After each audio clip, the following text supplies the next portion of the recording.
The van pulled up to the service entrance just after 2 in the afternoon. It was the kind of autumn day where the sky couldn't decide between gray and blue, and the wind carried the smell of dying leaves and something that felt like change. He stepped out slowly, the way he always did. His bones weren't what they used to be. 53 years will do that to a man. He grabbed his leather toolkit from the passenger seat, the same one he'd been carrying for almost 20 years now. The leather was cracked in places, worn smooth in others. It told a story, that bag. But nobody ever asked to hear it. The Whitmore estate sat at the end of a long private road lined with oak trees that had been standing since before his grandfather was born. The house itself wasn't a house at all. It was a mansion. 3 stories of stone and glass and old money, the kind of place where people threw parties that cost more than most folks earned in a year. He'd been coming here for almost 15 years to tune their piano. A 1923 Steinway Concert Grand, one of the finest instruments he'd ever had the privilege to work on. It sat in the corner of their east ballroom like a sleeping giant, waiting for someone worthy to wake it up. But today wasn't about playing. It never was. He was the piano tuner. That's all anyone here knew him as. That's all anyone anywhere knew him as anymore. He walked to the service entrance and rang the small bell mounted on the wall. A moment later, one of the housekeepers opened the door. She was new. He could tell because she actually looked at him. The ones who'd been here a while had learned to look right through him, same as they looked through the gardeners and the delivery drivers and anyone else who came through the back door. "Piano tuner," he said simply. She nodded and stepped aside to let him in. The walk from the service entrance to the east ballroom took him through the back hallways of the estate. These were the paths the staff used, hidden from the main living areas so the family and their guests would never have to see the people who kept their world running. The walls back here were plain white. No paintings, no fancy wallpaper, just clean, functional, invisible. He didn't mind it. In fact, he preferred it. There was a kind of peace in being invisible. No one expected anything from you. No one asked questions. You just did your job and went home. The ballroom was empty when he arrived. Afternoon sunlight streamed through the tall windows, catching dust particles floating in the air like tiny dancers. And there in the corner was the Steinway. He set down his toolkit and just stood there for a moment, looking at it. Even after all these years, even after all the pianos he'd tuned in all the mansions and concert halls and churches, this one still took his breath away. There was something about it. The way the light hit the polished black surface. The way it seemed to hold itself with a kind of dignity, like it knew what it was, like it knew what it was capable of. He pulled out his tuning hammer and got to work. The job itself was straightforward. Mrs. Whitmore had called yesterday, saying the upper register had developed an uneven tone. She was hosting her annual charity gala tonight. And everything needed to be perfect. That's how she'd said it. Everything needs to be perfect. Not please, not thank you, just the expectation that it would be done because she was paying for it to be done. He didn't take it personally. He'd stopped taking things personally a long time ago. As he worked his way through the keys, testing each note, making tiny adjustments to the pins, he let his mind wander the way it always did. This was the only time he allowed himself to think about the past. When his hands were busy with the mechanics of the instrument, his thoughts could drift back to another time. A time when he wasn't the man who fixed pianos.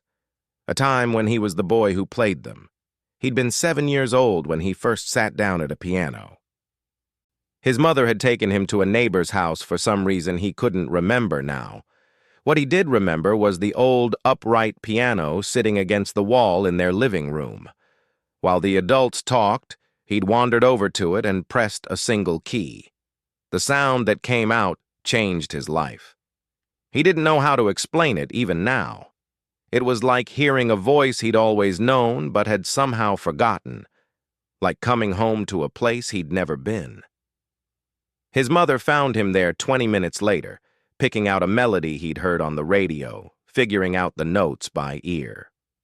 She cried that day. He didn't understand why until years later. His mother worked 2 jobs to pay for his lessons. She was a cleaning lady during the day and waited tables at night. She never complained, not once. She believed in him with the kind of faith that doesn't ask for proof. She just knew. Somehow she just knew. And she was right. By the time he was 9, his teachers said they had nothing left to teach him. By 10, he was winning competitions against kids twice his age. By 11, he performed at Carnegie Hall. He still remembered that night. The lights, the silence of 2,000 people holding their breath, the way his small hands looked against those massive keys. And then the music that poured out of him like water from a broken dam, like something that had been trapped his whole life was finally free.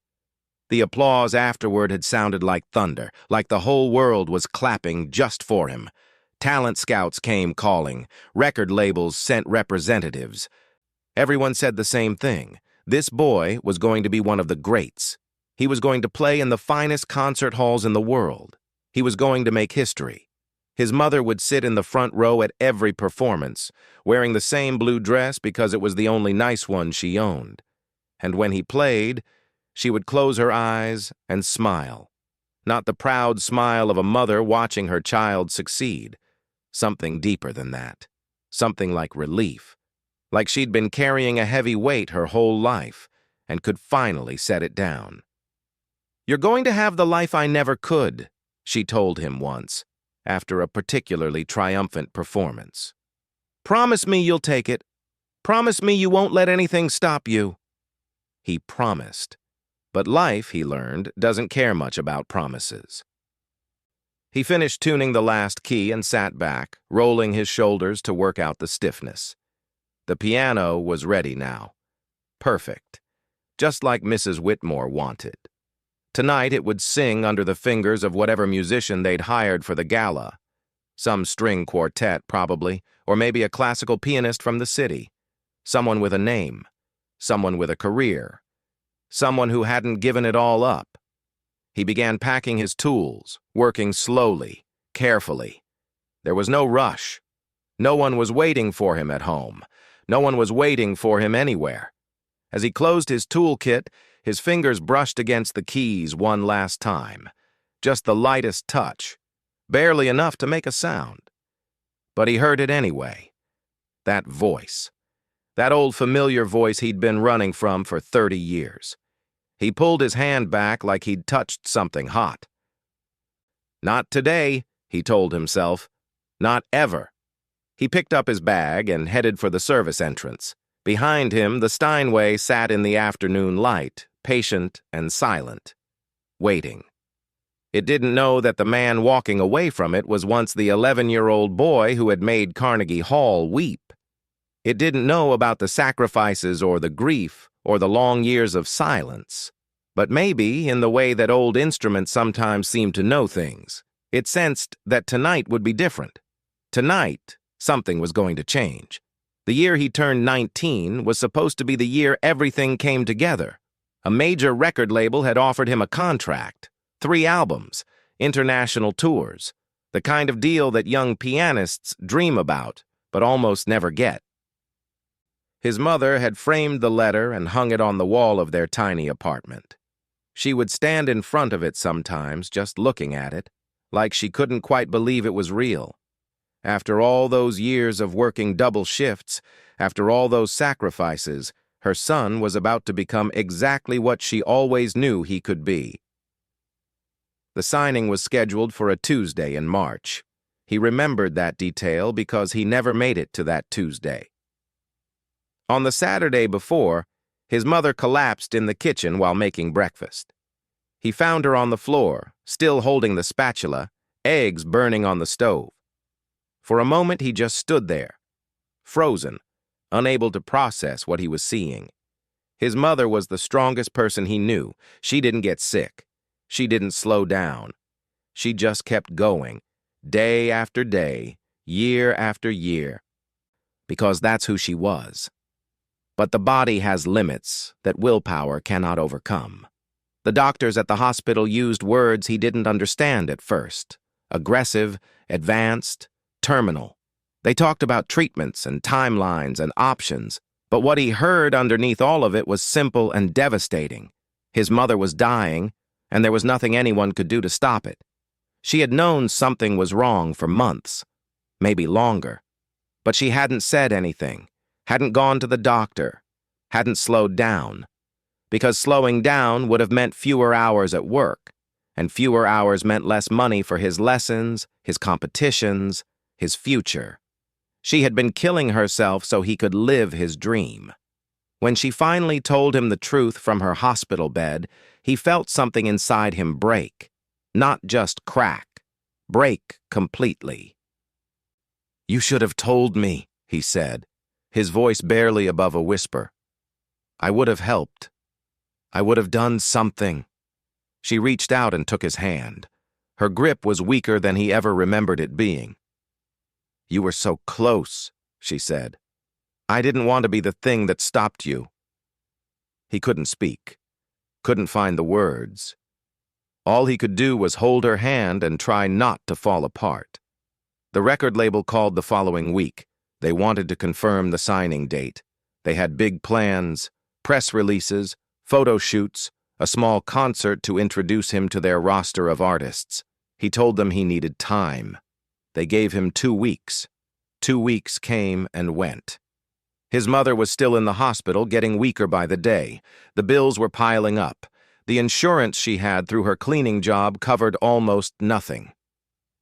The savings she'd managed to scrape together over the years disappeared in the first month.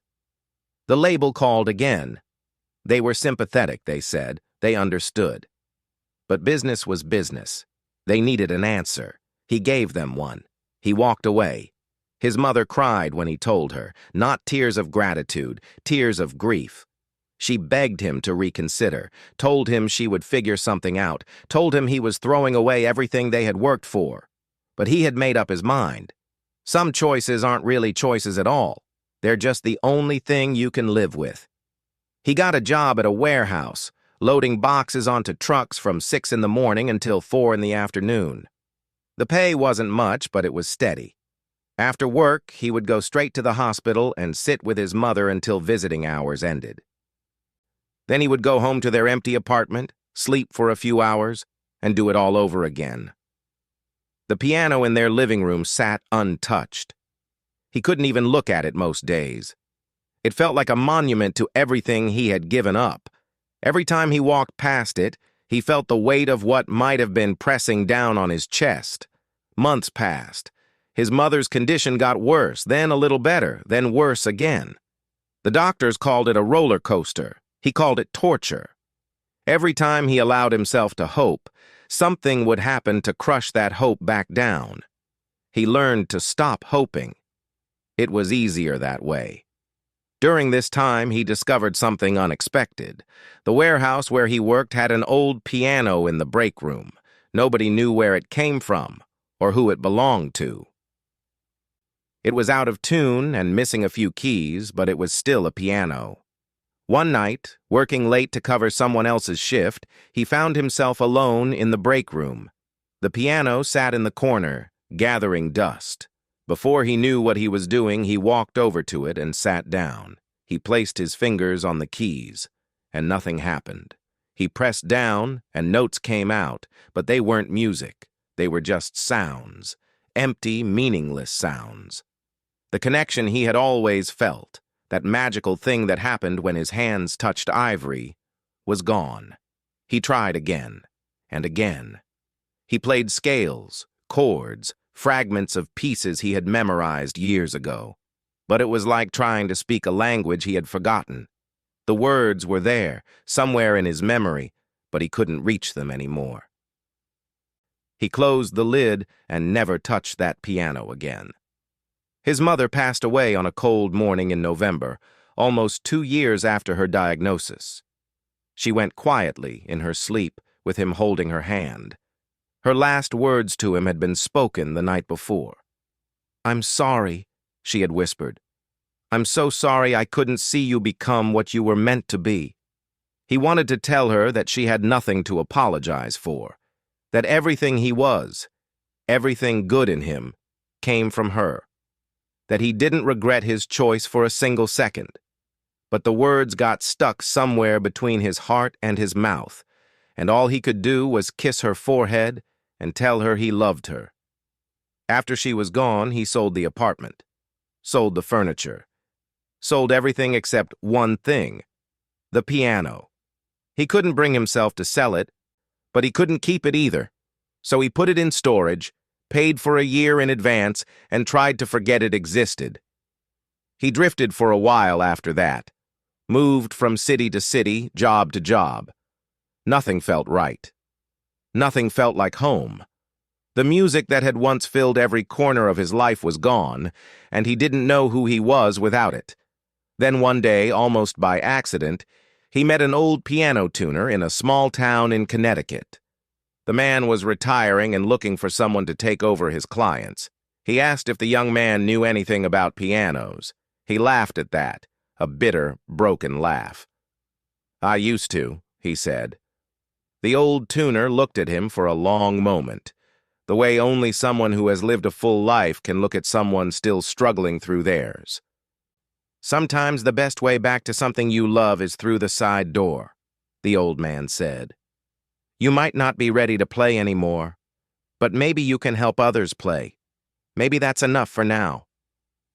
It wasn't enough. Not really, but it was something. He learned the trade, discovered he had a talent for it, which made sense.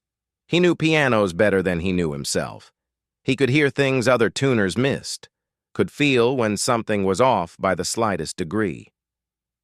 He moved to Newport a few years later, got steady work with the wealthy families who needed their expensive instruments kept in perfect condition, built a quiet life, a small life, a life where nobody knew who he used to be, and for 30 years that was enough, until tonight, until the universe or fate or whatever you want to call it, decided that his story wasn't finished yet.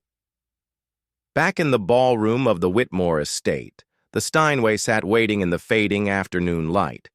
In a few hours, 200 guests would fill this room, music would play, champagne would flow. The wealthy would congratulate themselves on their generosity while writing checks to causes they would forget about by morning. And somewhere in the middle of all of it, a 53-year-old piano tuner was about to face everything he had spent 3 decades running from. He just didn't know it yet.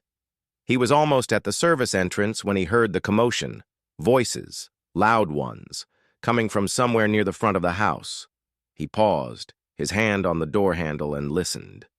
It wasn't his business. Whatever was happening in the main part of the estate had nothing to do with him. He was the piano tuner. He came, he did his job, he left. That was the arrangement. That had always been the arrangement. But something made him stop. Maybe it was curiosity. Maybe it was the tone of the voices, high and panicked in a way that cut through the usual calm of the mansion. Or maybe it was something else entirely. Something he wouldn't understand until much later. He set down his toolkit and walked toward the sound. The main hallway was in chaos. Staff members rushed back and forth, speaking into phones and walkie-talkies. Mrs. Whitmore stood in the center of it all, her face pale, her hands trembling slightly as she spoke to a man in a dark suit who looked like he was trying very hard not to panic. He stayed back, half hidden behind a marble pillar, watching, invisible as always. "What do you mean they're not coming?" Mrs. Whitmore's voice was sharp enough to cut glass. "The gala starts in 2 hours. 2 hours. We have 200 guests arriving, including the governor, and you're telling me there's no music?" The man in the suit held up his hands in a helpless gesture. "There was an accident on the highway. The string quartet's van was hit. They're all at the hospital being checked out. Nothing life-threatening, thank God, but they won't be performing tonight. I'm so sorry, Mrs. Whitmore. We're trying to find a replacement, but on such short notice." Short notice? Mrs. Whitmore looked like she might faint. "This is the biggest charity event of the year. Do you have any idea how much money we raise at this gala? Do you have any idea how many important people will be here tonight expecting a certain level of... She couldn't finish the sentence. For the first time since he had known her, which was 15 years now, he saw Mrs. Whitmore at a complete loss for words. He should have left then, should have picked up his toolkit, walked out the service entrance, and driven home. This wasn't his problem. He was nobody here, just the man who tuned the piano. But he didn't leave.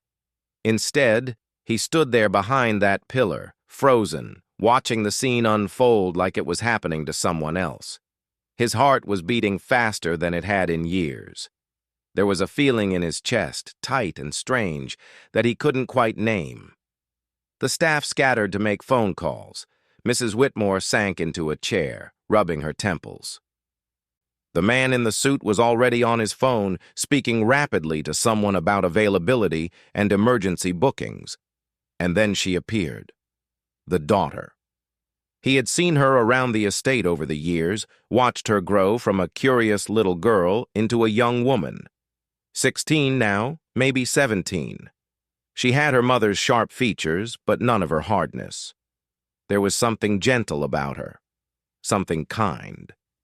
She walked into the hallway and immediately went to her mother's side. "Mom, what's happening? Why is everyone running around?" Mrs. Whitmore explained the situation in clipped, frustrated sentences. The accident, the quartet, the disaster. The daughter listened, her brow furrowed in thought, and then, slowly, her gaze drifted away from her mother and landed on him. He felt it like a physical touch. That moment when someone actually sees you, not through you, not past you, but directly at you, like you matter. She tilted her head slightly, studying him with those thoughtful eyes. He looked away, tried to shrink further behind the pillar, but it was too late. She had seen him. "Mom," she said, still looking at him. "Who's that?"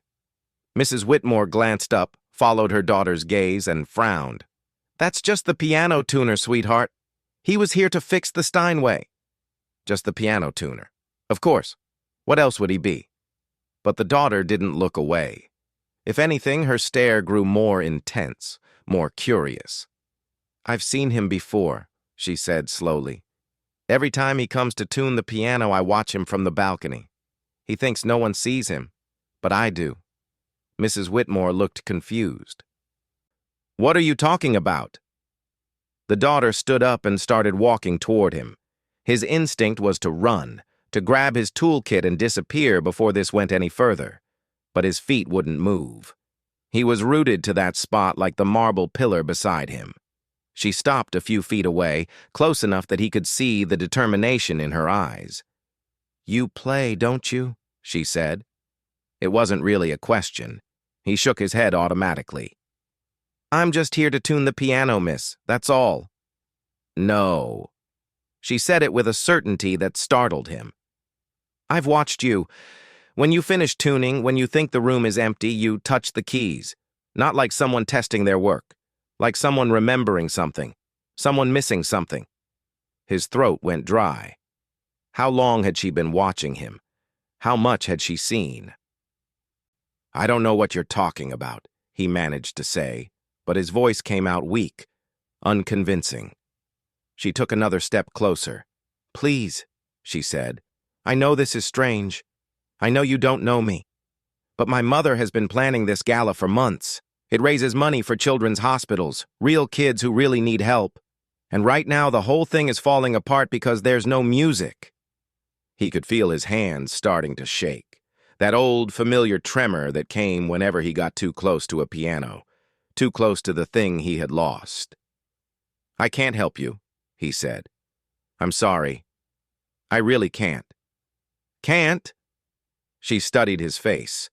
"Or won't?" The question hung in the air between them. Behind her, he could see Mrs. Whitmore watching now, her expression somewhere between confusion and irritation. The staff had stopped their frantic phone calls to stare. He was no longer invisible. For the first time in 30 years, people were looking at him, really looking. "There must be someone else," he said desperately. "A local musician, a teacher from the conservatory, anyone." The daughter shook her head. "We've tried. Everyone's either booked or too far away. The gala starts in less than 2 hours." She paused, and when she spoke again, her voice was softer. "I don't know your story. I don't know why you stopped playing, but I can see it hurts you. I can see you still love it." He closed his eyes. Her words were too close, too accurate, like she had reached inside him and touched something he had spent decades trying to bury. "Please," she said again, "just for tonight. You don't have to tell anyone who you are. You don't have to do anything after this, but those kids in those hospitals, they need the money this gala raises. And right now, you're the only one who can help." He opened his eyes and looked at her.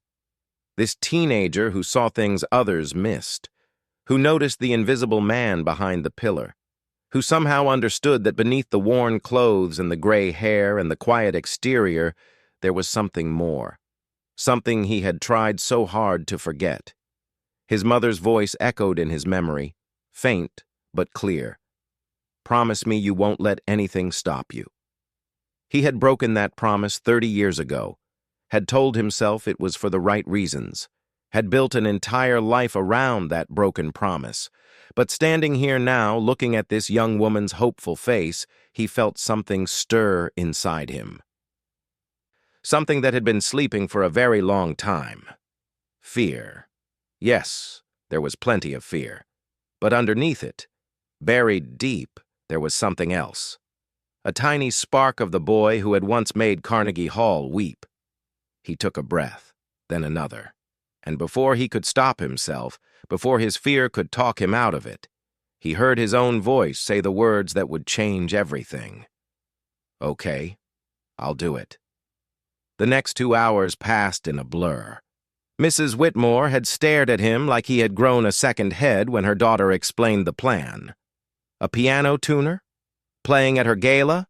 In front of the governor and half the wealthy families on the East Coast? It was absurd. It was desperate. It was the only option they had. She agreed, but not without conditions. He would need to change out of his work clothes. He would need to stay out of sight until it was time to perform. And if he embarrassed her in front of her guests, she would make sure he never tuned another piano in Newport again. He barely heard her threats. His mind was somewhere else entirely, somewhere 30 years in the past, standing backstage at Carnegie Hall, his small hands trembling with excitement instead of fear. One of the staff members led him to a small room off the main hallway. They brought him a suit that belonged to Mr. Whitmore. It was slightly too big in the shoulders and slightly too short in the sleeves, but it was clean and it was elegant. He put it on and looked at himself in the mirror. The man staring back at him was a stranger. Gray hair neatly combed, dark suit. The kind of person who might actually belong at a gala like this. But underneath the borrowed clothes, he was still the same broken man who hadn't touched a piano in 3 decades. What had he agreed to? His hands were shaking. He pressed them flat against his thighs, trying to steady them. It didn't help. The tremor was coming from somewhere deeper than his muscles. It was coming from his soul. The daughter appeared at the door. She had changed into a deep blue gown, her hair pinned up in an elegant style that made her look older than her years. But her eyes were the same, kind, hopeful, believing in him for reasons he couldn't understand. "The guests are arriving," she said softly. "How are you feeling?" He laughed. It came out harsh and broken. "Terrified." She nodded like this was exactly what she expected. "Good. My music teacher told me once that if you're not scared before a performance, it means you don't care enough. Fear means it matters." He looked at her, this teenager who spoke like someone much older. "How do you know so much?" She smiled just a little. "I watch people. I pay attention. Most people don't, you know. They're so busy with their own lives, their own problems. They walk right past the most interesting stories without ever knowing they were there." She paused. I think you have an interesting story." He didn't know what to say to that, so he said nothing. She stepped closer and put her hand on his arm. Her touch was light, gentle. "Whatever happened to you, whatever made you stop, it doesn't have to define you forever. Tonight is just one night, one performance. You don't have to think about tomorrow. You just have to get through the next few hours. One night, one performance." He repeated the words in his head like a prayer. The ballroom filled slowly. He watched from a doorway hidden behind a velvet curtain, invisible once again. The guests arrived in waves, women in designer gowns, men in perfectly tailored suits, diamonds catching the light from the chandeliers, champagne flowing like water. This was a world he had been destined to join once. A world of concert halls and standing ovations and people who knew his name. Instead, he had spent the last 30 years in their service entrances, their back hallways, their invisible spaces. But tonight, for one night, he would step out of the shadows. The thought made him want to run, to tear off this borrowed suit and disappear into the night and never come back. He could do it. No one was watching him. No one would even notice he was gone until it was too late. His feet didn't move, because somewhere in the noise of his fear there was another voice. Quieter, older, a voice he hadn't heard in 30 years. His mother's voice. "You're going to have the life I never could. Promise me you'll take it." He had broken that promise. He had given up everything she had sacrificed for. But maybe, just maybe, tonight was a chance to honor her in a different way. Not by becoming famous, not by having the career she had dreamed of for him, just by playing, just by letting the music out one more time. The moment came faster than he expected. Mrs. Whitmore appeared at the doorway and nodded at him, her face tight with barely concealed anxiety. Behind her, the ballroom buzzed with conversation and laughter. "It's time," she said. He walked out from behind the curtain. The ballroom was magnificent. Crystal chandeliers hung from the ceiling like frozen waterfalls. Flowers covered every surface. And there, in the corner where he had tuned it just hours ago, sat the Steinway. Nobody looked at him as he crossed the room. They were too busy with their conversations, their champagne, their important lives. He was just another figure in a suit, moving through the crowd, invisible as always, until he sat down at the piano. A few people glanced over, then a few more. The conversations didn't stop, not yet. He was just the entertainment, background music for their socializing. They expected something pleasant and forgettable, something that wouldn't interrupt their evening. He placed his hands on the keys and froze. The fear hit him like a wave. His fingers refused to move. His mind went blank. Every piece of music he had ever known, every note, every melody, vanished from his memory. He sat there, paralyzed, staring at the black and white keys like they were a language he had forgotten how to read. The seconds stretched into eternity. A few more guests turned to look. He could feel their eyes on him, curious, impatient. Mrs. Whitmore was watching from across the room, her face growing paler by the second. This was a mistake. A terrible, terrible mistake. He couldn't do this. He couldn't play anymore. That part of him was dead. Had been dead for 30 years. What made him think he could just... And then he saw her. The daughter. Standing at the edge of the crowd, her hands clasped in front of her, her eyes never leaving his face. She nodded, just once. A small movement that said everything words couldn't. "I believe in you." And in that moment, something broke loose inside him. He thought of his mother, not the sick woman in the hospital bed, the woman before, the one who worked double shifts so he could have lessons. The one who sat in the front row in her only nice dress. The one who closed her eyes when he played and smiled like the world was finally right. He had written a piece for her once, years ago, a piece he had never performed publicly, a piece that lived only in his memory, buried so deep He thought he had forgotten it, but he hadn't forgotten. His fingers found the first chord. The note rang out through the ballroom, pure and clear. A few more conversations stopped. More heads turned. He played the second chord, then the third, and then, like water breaking through a dam, the music poured out of him. It started soft, a gentle melody that floated through the air like a whisper. The upper notes he had tuned that afternoon sang beneath his fingers, perfect and bright. The bass notes rumbled underneath like a heartbeat. The conversations died. One by one, the guests stopped talking, stopped drinking, stopped everything. They turned to watch. He didn't see them, didn't hear them.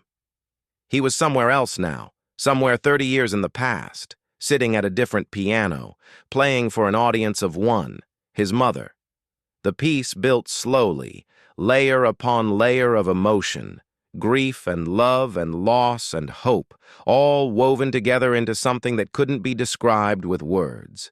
It was the story of a boy who had everything and gave it all away. The story of a woman who sacrificed everything so her son could fly. The story of a broken promise and a lifetime of silence. And beneath it all, threaded through every note, was the one truth he had never been able to say out loud. I love you. I miss you. I'm sorry. The music swelled, filling every corner of that magnificent ballroom, silencing 200 of the wealthiest people on the East Coast. And for the first time in 30 years, he was not invisible. He was exactly who he was always meant to be. The final note hung in the air like a held breath. His hands rested on the keys, still trembling, but differently now. Not from fear, from something else. Something that felt like release, like setting down a weight he had been carrying for so long that he had forgotten what it felt like to stand up straight. The ballroom was silent. 200 people stood frozen, champagne glasses forgotten in their hands, conversations abandoned mid-sentence. Nobody moved. Nobody spoke. He kept his eyes closed. He wasn't ready to face them yet. Wasn't ready to come back to the present. Part of him was still in that other place, that sacred space where the music lived, where his mother lived. For a moment, he wondered if he had imagined the whole thing, if the music had only played inside his head, the way it had in his dreams for 30 years. Maybe he had just sat there in silence, embarrassing himself in front of all these important people. Maybe the whole evening was a disaster. Then the applause began. It started with a single person. He didn't know who, just one pair of hands coming together somewhere in the crowd. Then another, and another. And suddenly the entire ballroom erupted. He opened his eyes. They were standing. All of them. Every single person in that room was on their feet, clapping like their lives depended on it. Women were crying openly, mascara running down their cheeks. Men who probably hadn't shown emotion in years had tears in their eyes. The governor himself was applauding so hard his face had turned red. He didn't understand. This wasn't Carnegie Hall. This wasn't a concert filled with music lovers who had paid to hear a performance. These were wealthy socialites who had come to network and write checks and be seen. They weren't supposed to care about the music, but they did. Somehow, impossibly, they did. He stood up slowly, his legs unsteady beneath him. The applause grew louder. Someone shouted, "Bravo!" Others joined in. The sound washed over him like a wave, overwhelming and terrifying and beautiful all at once. Through the crowd, he found the daughter's face. She was crying too, but she was smiling, the biggest, brightest smile he had ever seen. She nodded at him again, the same small nod she had given him before he started playing. "I told you so," that nod seemed to say. "I knew you could do it." Mrs. Whitmore pushed through the crowd toward him. Her face was different now. The sharpness was gone, replaced by something softer, something almost like wonder. "Who are you?" she asked, her voice barely audible over the continued applause. "Who are you really?" He thought about the question, thought about all the answers he could give. The piano tuner, the former prodigy, the man who gave up everything, the son who broke his promise. But none of those answers felt right anymore. "I'm just someone who needed to remember something," he said finally. "I think I finally did." The rest of the evening passed in a daze. People surrounded him, shaking his hand, asking questions, wanting to know his name, his story, where he had come from. He answered as briefly as he could. He wasn't interested in fame or attention. That wasn't why he had played. But there was one conversation that changed everything. A man approached him near the end of the night. Older, maybe 60, with silver hair and kind eyes. He introduced himself as a retired music producer, said he had worked with some of the biggest names in classical music during his career. "I know who you are," the man said quietly, so no one else could hear. "I was at Carnegie Hall that night, 40 years ago. I saw a little boy walk onto that stage and play like the angels themselves had possessed his fingers. I never forgot it." His heart stopped. "That was a long time ago." "It was," the man agreed, "and I spent years wondering what happened to that boy, why he disappeared, why the world never got to hear him again." He paused. "I think I understand now." They talked for almost an hour. He told the man everything. His mother's illness, the choice he had made, the silence that followed, the years of tuning pianos for people who never saw him. The man listened without interrupting. When the story was finished, he was quiet for a long moment. "You know," he said finally, "I don't think your mother would have wanted you to spend 30 years punishing yourself.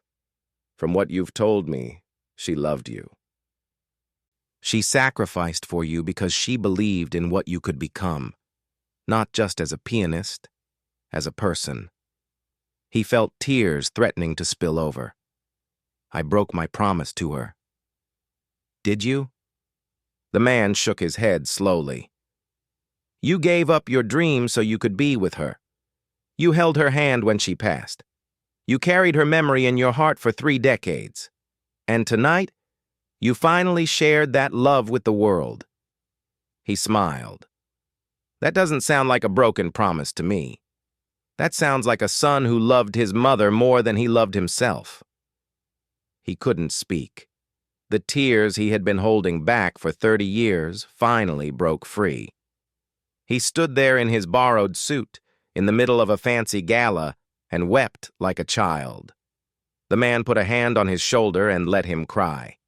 When he finally composed himself, the man made him an offer. Not a record deal, not a comeback tour, something simpler, something better. The man ran a foundation that provided music education to underprivileged children. Kids who showed talent but whose families couldn't afford lessons.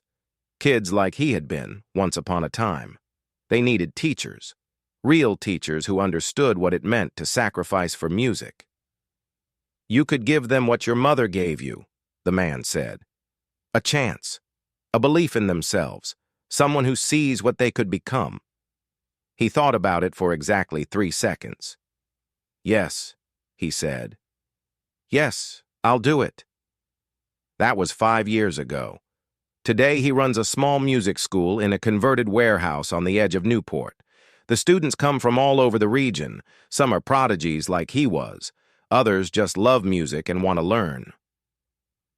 He teaches them all the same way, with patience and kindness, and the unwavering belief that every child deserves someone who sees their potential. He never became famous, never made recordings or played concert halls. His name isn't in any history books, but every year, on the anniversary of his mother's passing, he returns to the Whitmore estate. Mrs. Whitmore invites him now, not through the service entrance, through the front door. He sits at that same Steinway in that same ballroom and plays the piece he wrote for his mother. The daughter always comes, even though she's in college now. She sits in the front row and closes her eyes and smiles, just like his mother used to. Sometimes he thinks about what his life might have been, the concerts he might have given, the fame he might have achieved. The promise he thought he had broken. But then he looks at his students. watches their faces light up when they master a difficult passage, sees the pride in their parents' eyes, hears the music flowing from their young fingers. And he realizes that his mother's dream for him was never about Carnegie Hall. It was never about fame or success or having his name in lights. It was about this, sharing the gift, passing it on, making sure that the music never dies. He finally kept his promise. It just took him 30 years to understand what that promise really meant.